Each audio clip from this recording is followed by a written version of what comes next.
warahmatullahi wabarakatuh. Pertama-tama marilah kita panjatkan puja dan puji syukur kehadirat Allah Subhanahu wa taala karena berkat rahmat dan karunia kita masih sempat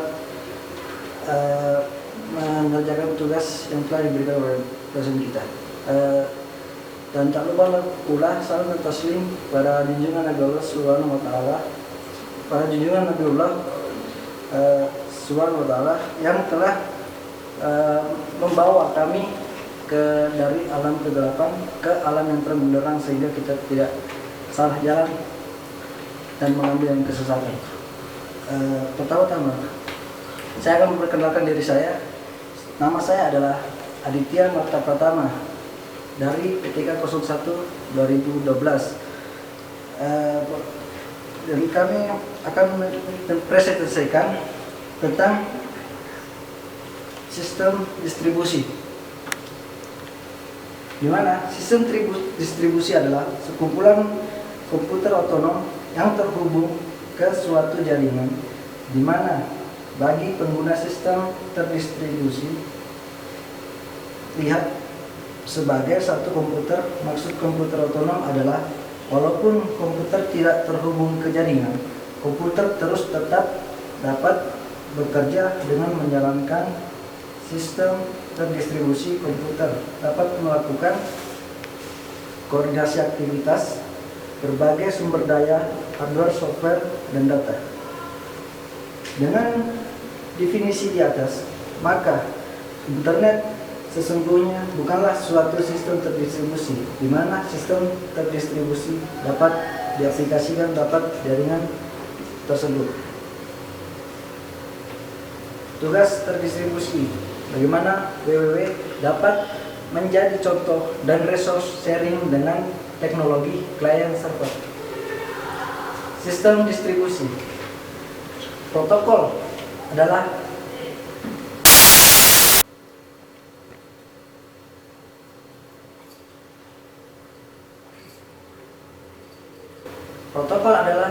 persetujuan tentang bagaimana komunikasi diproses antara dua node. Protokol jaringan yang paling umum digunakan sekarang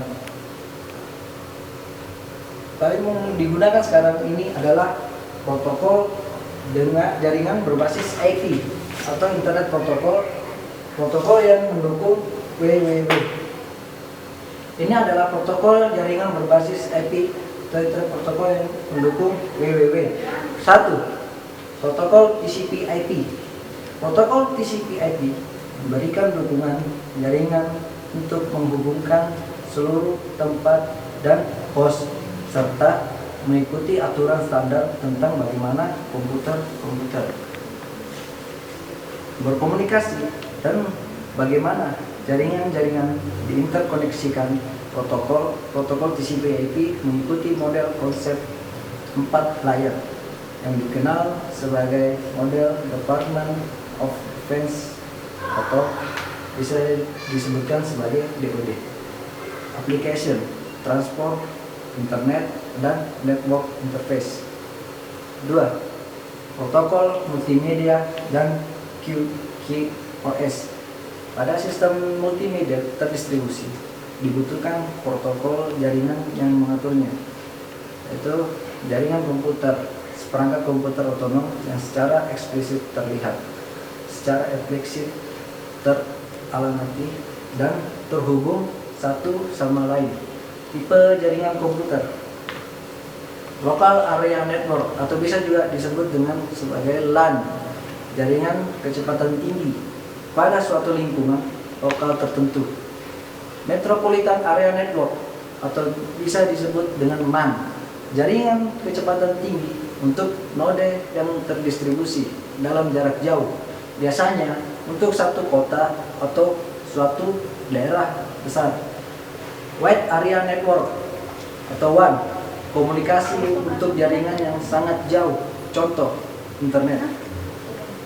Wireless Network, peralatan end user untuk mengakses jaringan dengan menggunakan transmisi radio pendek atau sedang.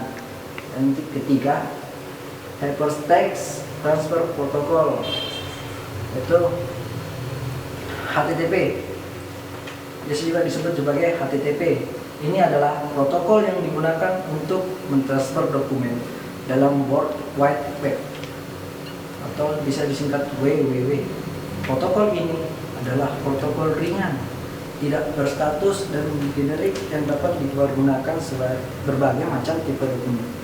World Wide Web dapat menjadi contoh dari resource sharing dengan teknologi client server karena World Wide Web atau WWW merupakan bagian dari internet yang menyediakan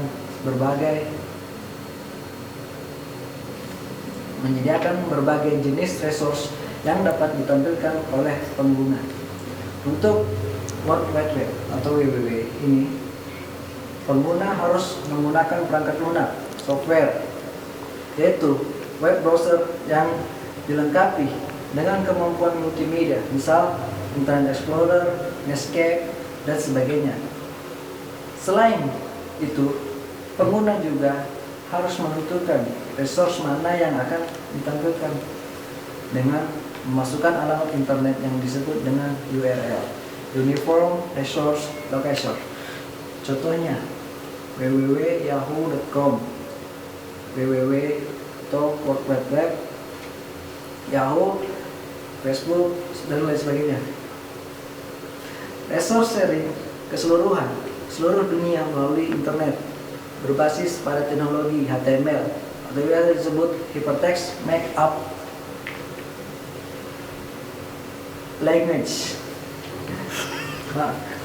URL, Uniform Resource Locator, arsitektur client server, open system atau open standard, open dokumen, open resource dapat diperluas dan diimplementasi ulang.